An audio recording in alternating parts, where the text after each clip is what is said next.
أعوذ بالله من الشيطان الرجيم. بسم الله الرحمن الرحيم. إن الله وملائكته يصلون على النبي يا أيها الذين آمنوا صلوا عليه وسلموا تسليما. بسم الله الرحمن الرحيم. اللهم إني أسألك وأتوجه إليك بنبيك نبي الرحمة محمد صلى الله عليه وآله يا أبا القاسم يا رسول الله يا إمام الرحمة يا سيدنا ومولانا إنا توجهنا واستشفعنا وتوسلنا بك إلى الله وقدمناك بين يدي حاجاتنا يا وجيها عند الله اشفع لنا عند الله. يا أبا الحسن يا أمير المؤمنين يا علي بن أبي طالب عليه السلام يا حجة الله على خلقه يا سيدنا ومولانا إنا توجهنا واستشفعنا وتوسلنا بك إلى الله وقدمناك بين يدي حاجاتنا يا وجيها عند الله اشفع لنا عند الله. يا فاطمة الزهراء يا بنت رسول محمد صلى الله عليه وآله يا قرة عين الرسول يا سيدتنا ومولاتنا إنا توجهنا واستشفعنا وتوسلنا بك إلى الله وقدمناك بين يدي حاجاتنا يا وجيهة عند الله اشفعي لنا عند الله. يا أبا محمد يا حسن بن علي أيها المجتبى يا ابن رسول الله يا حجة الله على خلقه يا سيدنا ومولانا إنا توجهنا واستشفعنا وتوسلنا بك إلى الله وقدمناك بين يدي حاجاتنا يا وجيها عند الله اشفع لنا عند الله.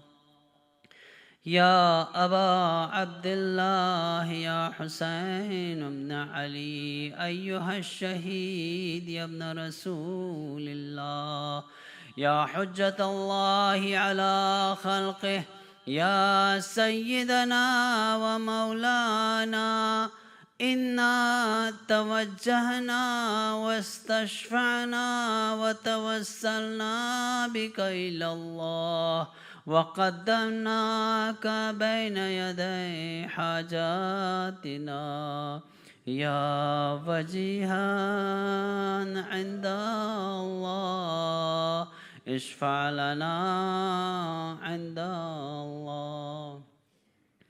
يا أبا الحسن يا علي بن الحسين يا زين العابدين يا ابن رسول الله يا حجة الله على خلقه يا سيدنا ومولانا إنا توجهنا واستشفعنا وتوسلنا بك إلى الله وقدمناك بين يدي حاجاتنا يا وجيها عند الله اشفع لنا عند الله.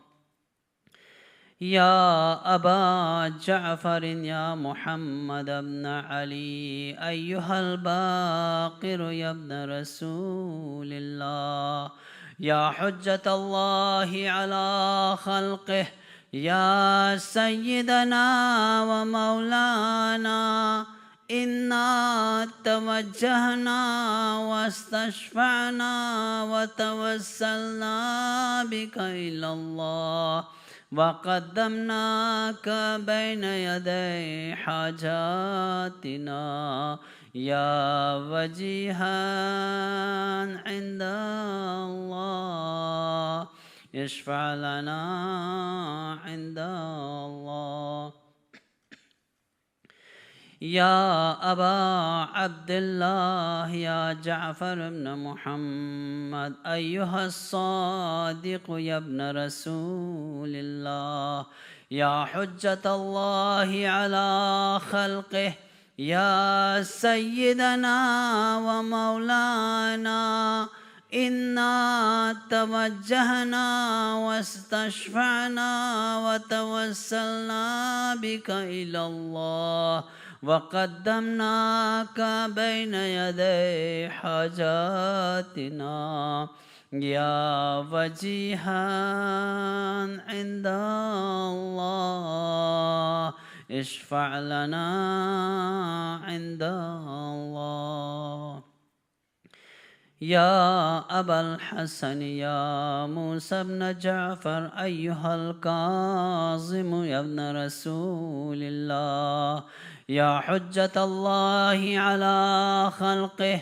يا سيدنا ومولانا إنا توجهنا واستشفعنا وتوسلنا بك إلى الله وقدمناك بين يدي حاجاتنا يا وجيها عند الله اشفع لنا عند الله يا أبا الحسن يا علي بن موسى أيها الرضا يا ابن رسول الله يا حجة الله على خلقه يا سيدنا ومولانا إنا توجهنا واستشفعنا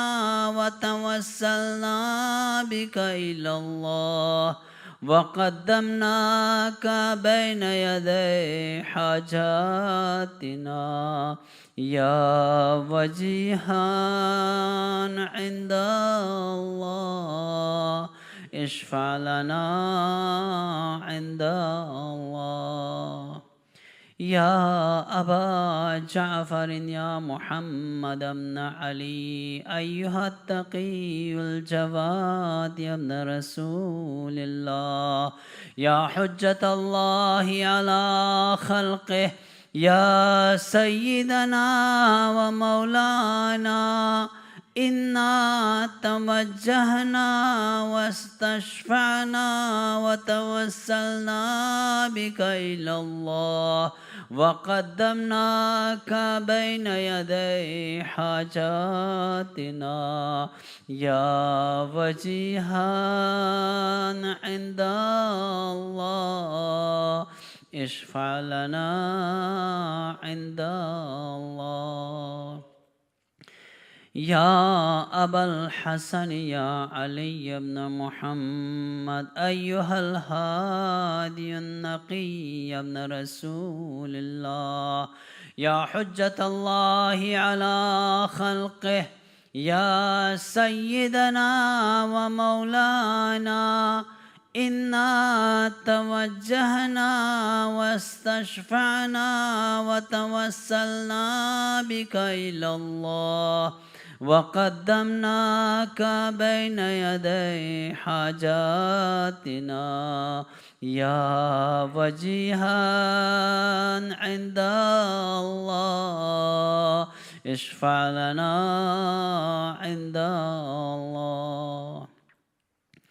يا أبا محمد يا حسن بن علي أيها الزكي العسكري ابن رسول الله يا حجة الله على خلقه يا سيدنا ومولانا إنا توجهنا واستشفعنا وتوسلنا بك إلى الله وقدمناك بين يدي حاجاتنا يا وجيها عند الله اشفع لنا عند الله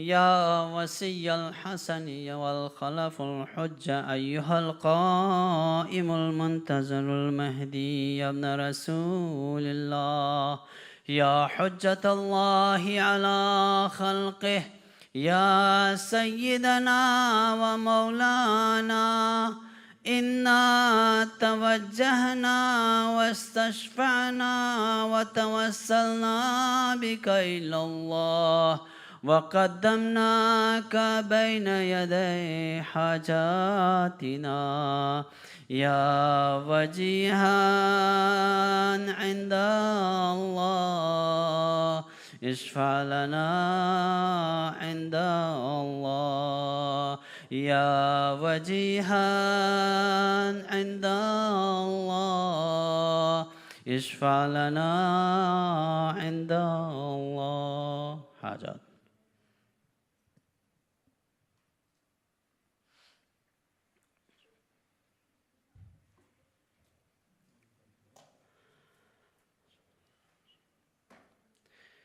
يا ساداتي وموالي إني توجهت بكم أئمتي وعدتي ليوم فقري وحاجتي إلى الله وتوسلت بكم إلى الله واستشفعت بكم إلى الله فاشفعوا لي عند الله واستنقذوني من ذنوبي عند الله فإنكم وسيلتي إلى الله وبحبكم وبقربكم أرجو نجاة من الله فكونوا عند الله رجائي يا ساداتي يا أولياء الله صلى الله عليهم أجمعين ولعن الله أعداء الله ظالميهم من الأولين والآخرين آمين يا رب العالمين رحم الله من يقرأ سورة الفاتحة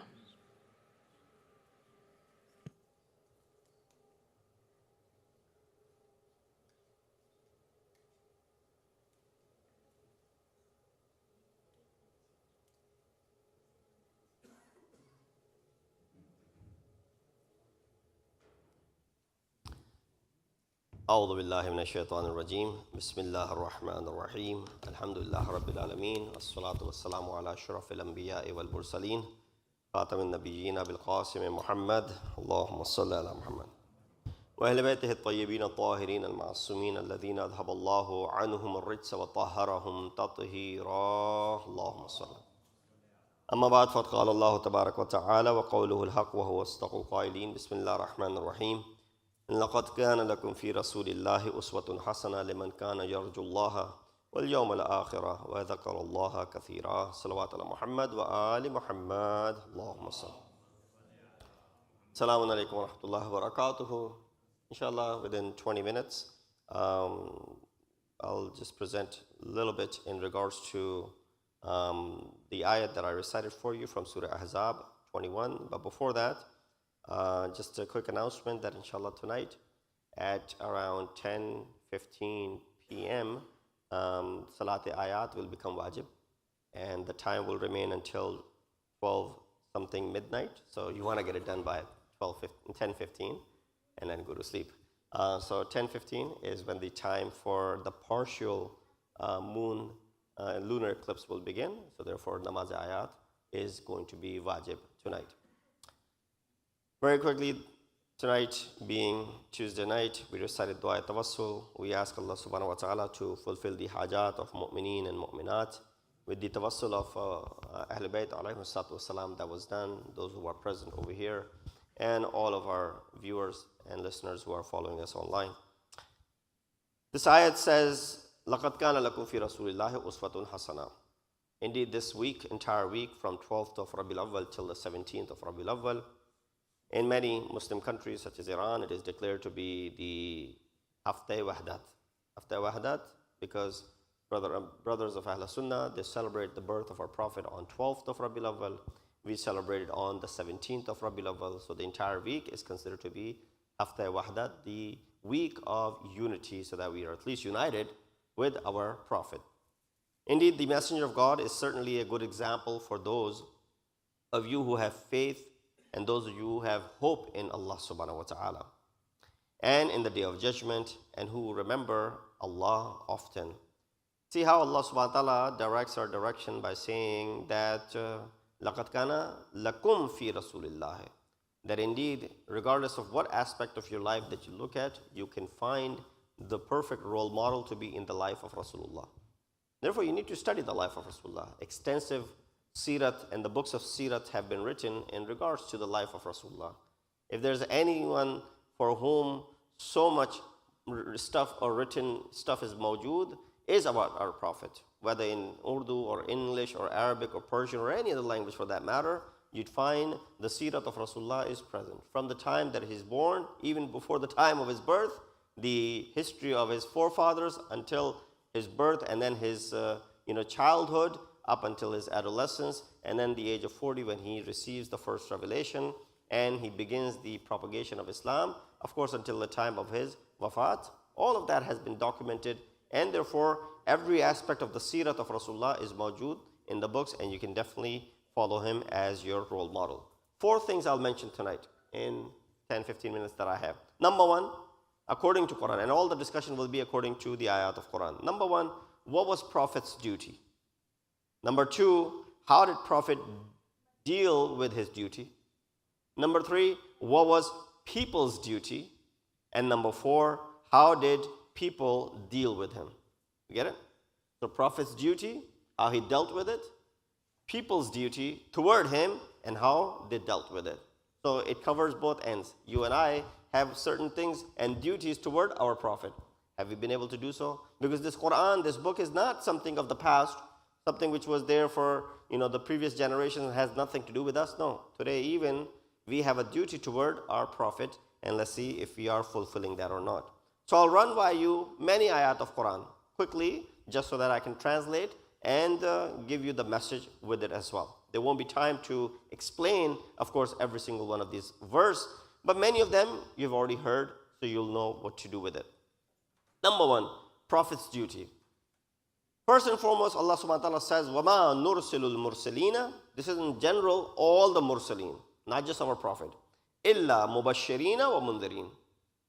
The reason behind sending all of the mursaleen, all of the messengers, is what? 2 things that are mentioned over here. Mubashirin wa mundirin. There are either those who give glad tidings, not that either or. No, both of these duties are the duties of Rasulullah. They're going to go ahead and warn you, and they're going to go ahead and give you glad tidings.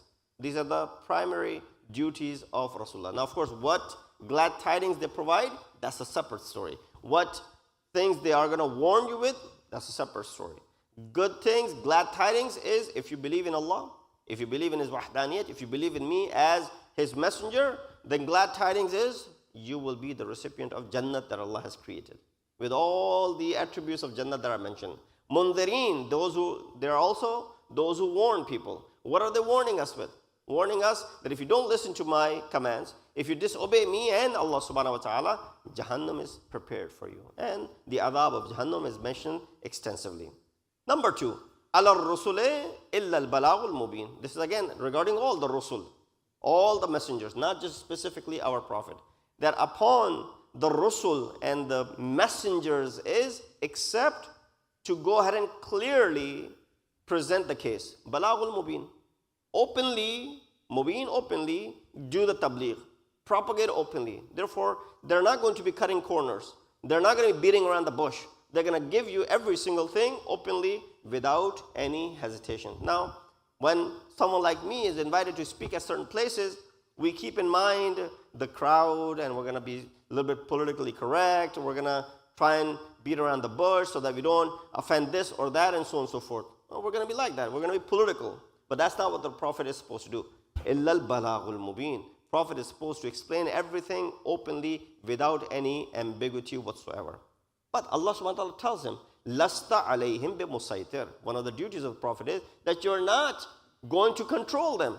You're not going to be musaytir. You're not going to have saytara upon them. Saytara means when someone is completely over someone. You're not going to be able to do that. So don't worry about the fact that people listen to you or not. That is regardless of your duty. So we can learn a great deal out of it as well. When we are in the position to go ahead and tell something to someone, especially when it's, advice which is being given, or amr bil maruf being done, or nahi anil munkar being done, وَمَا عَلَيْنَا إِلَّا الْبَلَاغ. Number one, it's nothing except conveying the message. Number two, lasta alayhim bimusaytir. You're not controlling them. You don't have saytara upon them. So when Rasulullah didn't have saytara and control over them, you don't have it either. So just move along with it. Then it says, أَرْسَلْنَاكَ إِنَّ أَرْسَلْنَاكَ شَاهِدًا وَمُبَشِّرًا وَنَذِيرًا. That indeed we sent you, O Prophet, as what? Witness, shahid. Mubashir and Nadir are the same two attributes that were mentioned before. دَاعِيًا إِلَى اللَّهِ بِإِذْنِهِ وَسِرَاجًا مُنِيرًا. And we have sent you to draw people, bring them toward Allah subhanahu wa ta'ala. Today we see that those who are sitting on the masnad of Rasulullah, those who are doing the job which was the call of the Prophet, as his representatives, are they doing these things? Da'iyan ilallahi bi'idhni, sirajan munira. Are they the illuminated, siraj, this lamp which is guiding people, and they are bringing people toward Allah, or they are bringing people away from Allah subhanahu wa ta'ala? Many a time you see that people are driving people away from the message of Allah subhanahu wa ta'ala, and they're sort of becoming this deterrence between Allah and them, as opposed to attracting them toward the message. And of course, the second ayat of Surah Jumu'ah. وَالَّذِي بَعَثَ فِي الْأُمِّيِّينَ رَسُولًا مِّنْهُمْ. Four things. يَتْلُو عَلَيْهِمْ آيَاتِهِ وَيُزَكِّيهِمْ وَيُعَلِّمُهُمُ الْكِتَابَ وَالْحِكْمَةِ. Four things that are mentioned. That Rasul is someone who's sent to do what? To go ahead and recite, to go ahead and teach, to go ahead and give ilm and wisdom, and to purify them. So Rasulullah possesses all of these things. He has the ilm, he has the knowledge, he has the ta'aleem. If Allah is saying yu'allimu, that he's going to be your mu'allim, but you turn around and say mu'allim does not know how to read, mu'allim does not know how to write, how can this mu'allim of yours that you call him to be ummi does not know how to read and write? Well, Quran is saying what? He's the one who's sent to go ahead and teach you. Can my teacher be jahil? Can my teacher be ignorant? Can my teacher be illiterate? Sure. Rasulullah did not attend any worldly institution. From that aspect, he's ummi. But that does not mean that Rasulullah does not know how to read and write, as the ayat of Quran is clarifying that. How did Rasulullah deal with his duties? These are some of his duties. Very quickly. لَعَلَّكَ بَاخِئٌ نَفْسَكَ أَلَّا يَكُونُ مُؤْمِنِينَ. Rasul's heart pains when he's trying to do this tabligh. He said, you will perhaps kill yourself with anguish. Rasulullah was taking it so hard upon himself to deliver this message. The Quran has to send this message to him. لَعَلَّكَ بَاخِئٌ نَفْسَكَ. It is as if you're going to go ahead and take your own life out of anguish. Why? These people are not listening to you, because they are not accepting the faith. They're not accepting the faith. So then Allah is reminding Rasulullah, don't worry about it. Remember the example of Nuh alayhi salatu wasalam. 950 years of propagation, 82 followers. Don't worry about it. If they're not listening to you, lasta alayhim bimusaytir. Your only duty is to go ahead and deliver the message and let everything be upon us. Innaka la tahdi man ahbabta. You're not going to go ahead and guide everyone that you love. Walakinna Allah yahdi man yasha. Allah will go ahead and guide people. Your message is to just go ahead and deliver. فَإِنَّكَ لَا تُسْمِعُ الْمَوْتَى وَلَا تُسْمِعُ السُّمَّ الدُّعَاء إِذًا وَاللَّوْ مُدْبِرِينَ. No matter how much you tell. And this is speaking about those mushrikeen and the kuffar and the munafiqeen of the time. The Rasulullah is standing in front of them, giving them these instructions. What are they doing? La tusma'ul mawta. They are as if these dead people who can't hear him. Wala tusma'ul summal du'a. Those who are now blind and deaf. They don't want to listen to what Rasulullah is saying. These people in turn are referenced in Quran as walking dead. Walking dead. And they're not going to go ahead and pay attention to what Rasulullah is saying. How did Rasulullah deal with these type of people? What would I have done? I keep on giving my example just so that we can relate. Otherwise, there's no relationship whatsoever, none whatsoever, as far as the maqam of Rasulullah and what he was doing and what people like me are trying to do. But just giving examples so that you can draw some similarities and for taqarrub dhihni. That if someone turns around and criticizes me, someone turns around and throws stones at me, someone turns around and puts their fingers in their ears while I'm delivering a lecture, someone takes their cloak and puts on their top of their head when I'm delivering the message. When I'm giving the haqq, people are harming me and hurting me. What would I do? I'll leave. I don't need to do this. I didn't sign up for all of this. But what is Rasulullah? فَبِمَا رَحْمَةٍ مِّنَ اللَّهِ لِنْتَ لَهُمْ وَلَوْ كُنْتَ فَضًّا غَلِيظَ الْقَلْبِ لَنْفَضُّوا مِنْ حَوْلِكَ. Oh Rasul, you are so soft-hearted. Your heart is so soft that regardless of how much damage they're doing to you, you still turn around and you still go ahead and deliver the message of Allah subhanahu wa ta'ala. And it is due to your rahmat. It is due to your rahmatan lil alameen. It is due to the fact that you are such soft-hearted. These people are still with you. The moment you show stern-heartedness with them, they will leave you long time ago. So therefore, wastaghfir lahum. Forgive them. Will I forgive someone like this? Never. That generations will not forgive someone who attacked me, for example. What is Allah saying to Prophet? Wastaghfir lahum. Forgive them. Washawirhum fil amr. Do mushawarat with them. فَتَوَكَّلَ اللَّهِ إِنَّ اللَّهَ يُحِبُّ الْمُتَوَكِّلِينَ. And then, what is Rasulullah's duty? Last thing that he said. In Quran according, of course, there are many other ayat, but I'll skip through past them. Another duty of Rasulullah, how he fulfilled his duty. He said, وَمَا أُرِيدُ أَنْ أُخَالِفُكُمْ إِلَى مَا أَنْهَاكُمْ عَنْهُ إِنْ أُرِيدُ إِلَّا الْإِصْلَاحِ. I don't want to, go against you.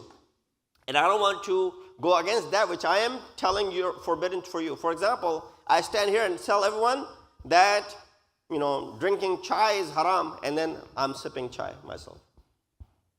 Rasulullah, when he forbids someone of doing something, he doesn't go against it either. He's making it forbidden for them, and he himself is acting upon it. This is a feature you find in our ulama as well. Not tullab like me, but ulama, I'm talking about scholars. Sheikh Abbas Qummi, you know his name. He's the author of Mafatihul Jinnah. It is mentioned in one of the manuscripts that he had written that he acted upon everything that's in this Mafati before he released it for the public. Of course, this entire book has what? It's got amal for every single day. You open up Mafatihul Jinan on a random Friday, on a random Saturday, on a random Monday, you'll find amal for it. This day of the week, that day of the week, this day of the month, that of the month, there's amal for it. There's a salah, there's a rakat, there's a dua, there's something there. There's an amal for every single day of the year. What did he do? He said, well, this is all for you. No. He acted upon it himself first before he given it out to the people. So tomorrow if someone says, MashaAllah, Maulana, you think we are all farig and we have nothing else to do, that we're going to go ahead and use this book and do everything every single day and do amal starting from the Fajr namaz? We have nothing else to do? He said, no, that's not the reason I gave it to you. This is the keys to Jannat. Keys. Take one of the keys out of it. You don't need all the keys. How many gates do you want to open? Take one of the keys from this mafatih, which is the plural. Take miftah from these mafatih, and you'll find the locks and the combination to Jannat. So go ahead and use it. But he made sure that he applied it on himself before he gave it out to other people. People's duty. I'm running out of my time. 4 or 5 minutes, inshallah. People's duty toward Rasulullah. Surah Ahzab talks about it. Inna Allaha wa malaikatahu salluna ala nabi. Ya ayyuhalladhina amanu sallu alayhi wa sallimu taslima. Allahumma salli ala Muhammad. That's your duty right here, what you just did. Allah and His apostle send their salutations on Prophet. O mu'mineen, ya ayyuhallazina amanu, O those who believe, O those that brought iman, sallu, you do the same thing. You go ahead and send salutations. So never, this is the command of Allah subhanahu wa ta'ala. Never feel ashamed of saying salawat, for example. Never shy away from, this is a dua. Salawat is what? It's a dua. Oh Allah, send your rahmat and salutations on Prophet and the al of the Prophet. That's the dua that you're making. In fact, it's mentioned that if you recite the salawat, make your dua, then recite the salawat, because salawat is a dua which Allah always accepts. If you recite salawat before and after your dua, if Allah is accepting everything before and after, He's going to accept something which is in the middle as well. So make your dua like this. And this is a command toward the people. That's your duty. An-nabiyyu awla bil mu'minin min anfusihim. Nabi is awla. He's superior to you. O people, you need to do what? وَمَا كَانَ لِمُؤْمِنٍ وَلَا مُؤْمِنَةٍ إِذَا قَضَى اللَّهُ وَرَسُولُهُ أَمْرًا. It's not a duty, it's not upon you as a mu'min and mu'minah. If Allah and His apostle make something incumbent upon you, wajib upon you, أَن يَكُونَ لَهُمُ الْخِيَرَةِ. You don't have any choice. If Rasulullah has made something wajib upon you, you don't have any choice. What's your duty? You need to go ahead, sam'an wa ta'atan, I'm going to go ahead and perform that duty. That you don't have any khiyara, you don't have any choice whatsoever. That's the reason you signed up for it. If you signed up for this religion, then you have no say in it as far as why is this wajib upon me? Why is this makruh upon me? Why is this haram? Why is this mustahab? No. The why part is gone now. You don't have any khiyara whatsoever. Do your research if you want to, but continue to act. Because what it says, وَمَنْ يَعْصِ اللَّهَ وَرَسُولَهُ فَقَدْ ضَلَّ ضَلَالًا مُبِينًا. And then, Atiullah wa Atiur Rasul. What's your duty? Go ahead and do the ita'at of Rasulullah. Not just in wajibat, but even the ahkamat that He has given. When you look at the ayat of Quran, قُلْ لَا أَسْأَلُكُمْ عَلَيْهِ أَجْرًا إِلَّا الْمَوَدَّةَ فِي الْقُرْبَى. Even if it's not that obligation, like you have the obligation of praying 5 times a day, but nonetheless it is an obligation from the ita'at aspect. You know, sometimes it's irshadi, sometimes it's mawlavi, where recommendation is being given. When Rasulullah is giving a recommendation for something, it's an obligation. You should go ahead and do the ita'at of Rasulullah. Again, very quickly. La tuqaddimu bayna yaday Allah wa Rasulih. O those who believe, don't venture ahead of Rasul. That's your duty. You should not go ahead of Rasulullah. If Rasulullah said only 2 rakat, you should only do 2 rakat. If Rasulullah says break your fast, break your fast. He said no. If Rasulullah said keep doing this, you keep doing that. When was this ayat revealed? Many believe that when Rasulullah left out to go to Battle of Badr, and it was the 17th of Ramadan, Rasulullah said to his companions, break your fast, because we are away from the city limits. People right away start saying, why should we break our fast? Oh, we can continue fasting. I'm not breaking my fast. This is Rasul, the Shari'. You're not going to listen to him? So the ayat revealed, Ya ayyuhalladhina amanu la tuqaddimu bayna yaday Allah wa Rasulih. Don't go ahead of Rasulullah. If Rasul is saying break your fast, you break your fast. We get the same thing today. So, well, Maulana, where is it today? Today people say the same thing. Why do I need to break my fast if I'm going to, for example, see my relatives in upstate New York? Because that's what the ahkam says. You're only going for 1 day and you're coming back. And you're not a resident of that place. All the ahkam of fasting come about. People say, no, we're traveling with ease these days.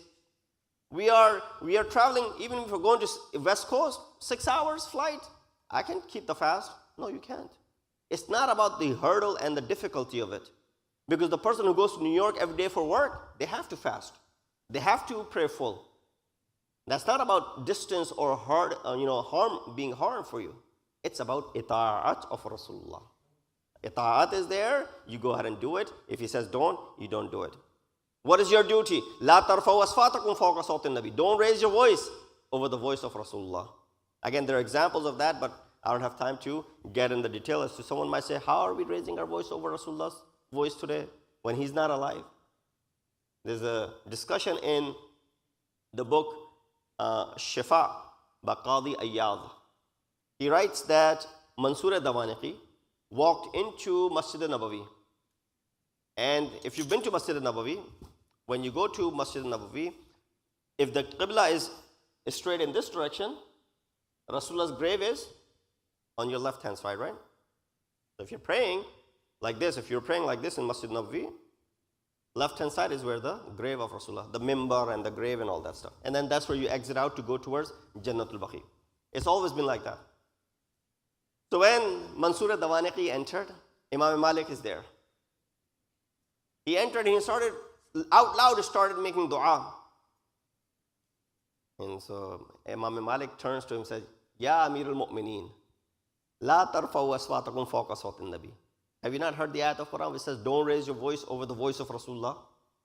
Now, Mansur Dawaniqi, who was the Khalifa of the time, turns to Imam Malik and says, but he's dead. He said, no, hurmatuhu mayyitan ka hurmatihi hayyan. Hurmat of Rasulullah, even after his death, is similar to his hurmat and his integrity and his reverence when he was alive. It doesn't change in the hurmat and the integrity and the respect of Rasulullah, whether he's buried, alive, or when he was alive. It's the same. So Mansur Dawaniqi, of course, has to listen to Imam of the time. He's Imam Malik. He said, then how should I make dua? Should I face in the direction of Allah, which is the Kaaba, which I pray, or should I turn in the direction of Rasulullah and pray? You know what Imam Malik said? He said, why do you lima tusarrif wajhaka anhu? Why do you turn your face away from Rasulullah? When your forefathers used to turn to Rasulullah to make du'as. When Adam, alayhi salatu wasalam, when all the Anbiya used to turn to Rasulullah to make dua, when they were taught the du'as, why are you going to turn away from Rasulullah? Meaning what? He's giving, Imam Malik is giving permission to face in the direction of the grave of Rasulullah, and it's not grave worshipping, and it's not considered to be bid'at or shirk that you're asking from Rasulullah and you're not asking from Allah subhanahu wa ta'ala. Sallu ala Muhammad wa ali Muhammad. One more minute and inshallah we'll finish. How people dealt with him. So there were more duties that we had according to Quran towards Rasulullah. How do we deal with it? Couple of things. Number one, وَمَا مُحَمَّدٌ إِلَّا رَسُولٌ قَدْ خَلَتْ مِنْ قَبْلِهِ الرُّسُلُ. Prophet is nothing but a Rasul for you. They've been prophets before you, before him. أَفَإِن مَاتَ أَوْ قُتِلَ إِن قَلَبْتُمْ عَلَىٰ أَعْقَابِكُمْ. If he dies, are you going to turn back your heels? That's what people did. They heard that Rasulullah has been killed in the battle of Uhud. What do? They ran away. They said, well, if the leader is dead, what are we going to do? They ran away. Ayat was revealed. He said, if Rasulullah was to die, he will die one day because he's come to this life for a certain amount of years. But although he didn't die and you still stranded him and left him, if he was to die, will you still leave him alone? Or will you leave this religion alone? If I in mata or qutila, if he was dead, if he was killed, in qalabtum ala akabikum, you'll turn back on your heels from this religion which he has brought. Now what good are you? He brought this message which will stay forever. You know the ayat of Quran says, Kullu shay'in halik illa wajha. Everything will perish. Even the Prophet and everything else. Except what? The wajh of Allah subhanahu wa ta'ala. What is the wajh of Allah subhanahu wa ta'ala? The way you recognize him. Face of Allah, there's no face of Allah subhanahu wa ta'ala. Allah does not have body parts. But the face in this ayat of Quran is that which gives you recognition. For example, someone says, Maulana, do you know so-and-so? I say, well, I can't really think of him. I can't put a face to it. Then you show me their face. Oh, yeah, this person, I know this person. Face, what does it do? Gives me the identity of that person, which I was not able to understand with the name. So wajhullah is the same way. This deen, this religion, which Allah subhanahu wa ta'ala sent through Rasulullah. And then of course, there are other things that Rasulullah had to face from the hands of mu'mineen, mushrikeen, muslimin, and munafiqeen at that time, which inshallah we'll deal and talk about it at that time. We ask Allah subhanahu wa ta'ala to give us the tawfiq and ability to be able to fulfill our duty toward our Prophet. We ask Allah subhanahu wa ta'ala this great week that we have from 12th to 17th of Rabiul Awwal, may Allah subhanahu wa ta'ala grant us opportunity to earn the shafa'at of Rasulullah inshallah on the day of judgment and bring ourselves closer and closer to Muhammad wa ali Muhammad wa akhir dawana alhamdulillahi rabbil alameen. Allahumma salli. Mutawajjih ziyarat. Assalamu alaikum ya Rasulullah, assalamu alaikum ya Nabi Allah, assalamu alaikum ya Habib Allah, assalamu alaikum ya Akhi ya Rasulullah, assalamu alaikum wa rahmatullahi wa barakatuh, assalamu alaikum ya Aba Abdullah, assalamu alaikum ibn Rasulullah, assalamu alaikum wa ala jaddika wa abika wa ala ummika wa akhika wa rahmatullahi wa barakatuh. Assalamu alaikum ya Gharib al-Ghuraba, assalamu alaikum mu'in al-du'afa wal-fuqara, assalamu alaikum shams al-shumus wa anis al-nufus, ayyuha al-madfun bi'ard al-tus, Ali ibn Musa al-Rada wa rahmatullahi wa barakatuh, assalamu alaikum sahib al-asr wa al-zaman, assalamu alaikum imam al-insi wal-jan, assalamu alaikum sharik al-Qur'an, ajjalallahu ta'ala wa farajak, सहलल्लाहु मखरजक व ज़ुहूरक व जअलना मिन अवानिक व अंसारिक व रहमतुल्लाहि व बरकातुहू।